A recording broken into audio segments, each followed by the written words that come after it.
About 3 to 4 times a year, the highly advanced yogis of India and the mystics of the world come together and party. You could also call it that this is a party of the Buddhas, the enlightened beings. And these enlightened beings don't have to be humans.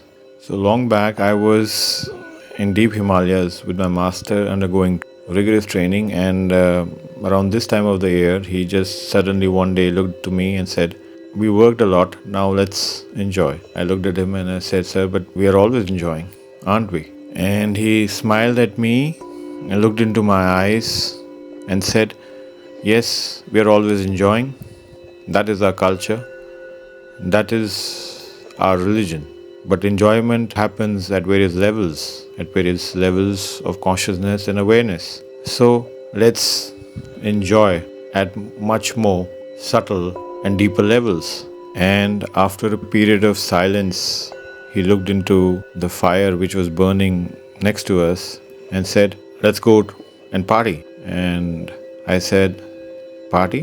In this remote part of Himalayas? In this remote part of the world?" And he said, "Yes, it's one of the most happening events of the year, and it also has a theme, which is absolute freedom. Any being who has desired, wished, or realized the absolute state of freedom or nirvana is part of this party."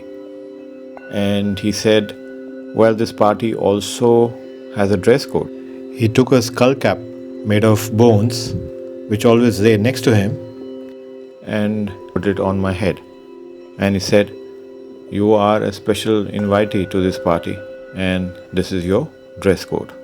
And once he placed the skull cap on my head with certain sounds and blew the ashes on my face, my consciousness instantly transcended from the limited, from the physical, into something way beyond my understanding and way beyond the limitations of thought and words.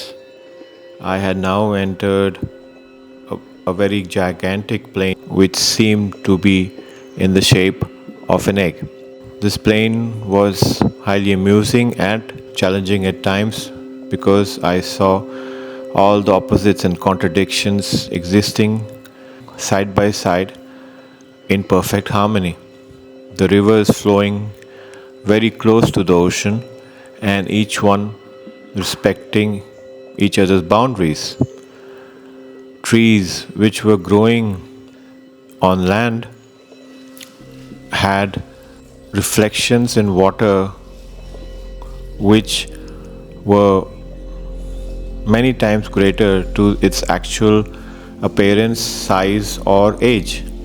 So, a small plant had a reflection of in the water of that of a tree, and a very big tree had a reflection in the water as a small plant. Men and women of this plane seemed to play with their bodies and with their forms and with matter in a way which suggested that they had inbuilt knowledge of the principles of matter and mastery over it. So somebody could just take off his hand and transform it into an extra pair of legs. And once he doesn't need those extra pair of legs, he would take that off and put it back in its place.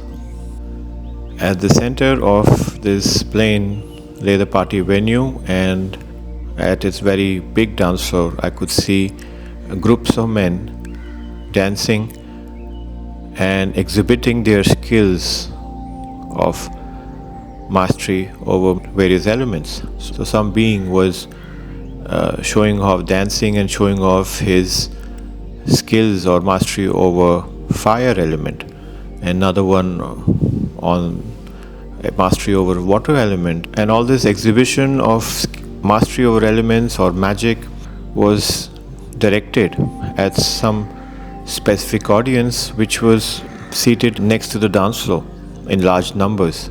As I observed closely, I saw that there were innumerable female energies or female yoginis and mystics who were sitting there and thoroughly enjoying the show or entertainment.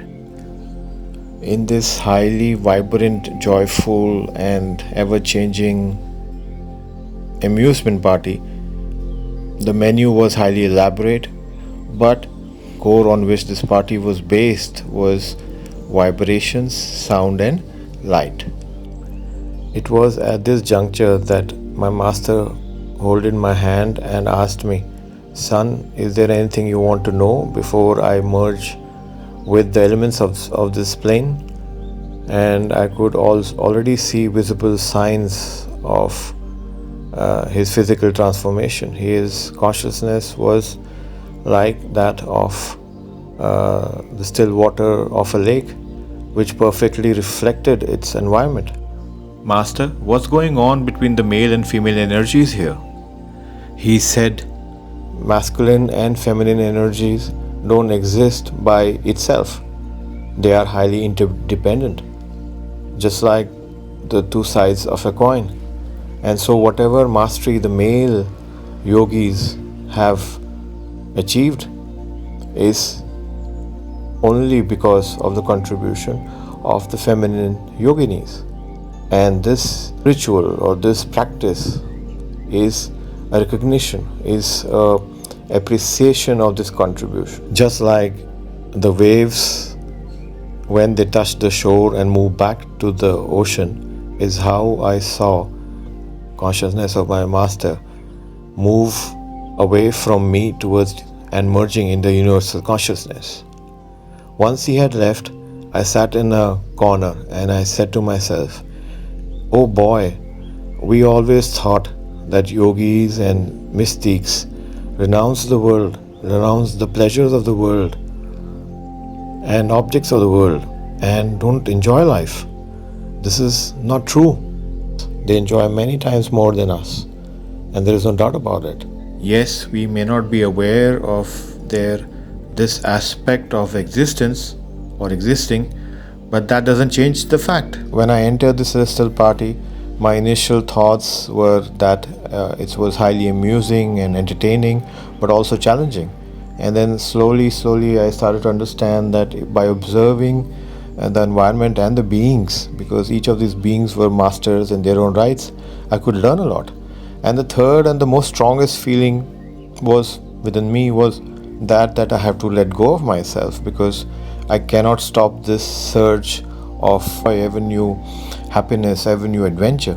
And so it was the right time to let go of my. So the party starts pretty loud, pretty amazing, pretty wacky, pretty sort of unpredictable, and then slowly the party gets calmer and calmer and quieter, and to the level that by the end of the party, by the end of the fortnight, you may not be able to recognize the location or the participants or what was the theme or what was the dress code, nothing of that sort. In fact, I ended up in the party at the feet or lap of a very small child who was playing with my curly long hair. And when I woke up from his lap or feet, I only saw love, peace, and perfection in and around me. This great, awesome party happens every year for a fortnight. It starts with the full moon and finishes with the new moon. On earth, we celebrate it as Shivaratri, which is on the 15th or 16th of February this year. And actually, the Shivaratri is not the right word. The right word for this party, this great, awesome party, should be the party of ultimate freedom, the fortnight of ultimate freedom. This fortnight of ultimate freedom is also very powerful in resolving past karma, heavy karmas. The biggest obstacles in your life can be resolved during this period. Thank you very much. Enjoy this time. There is nothing like it. Make the best of it. There is nothing like it. Shivaratri 15th or 16th is the end of this party, so don't hold on till the end. Join now if you can. Har Har Mahadev, Har Har Mahadev, Har Har Mahadev.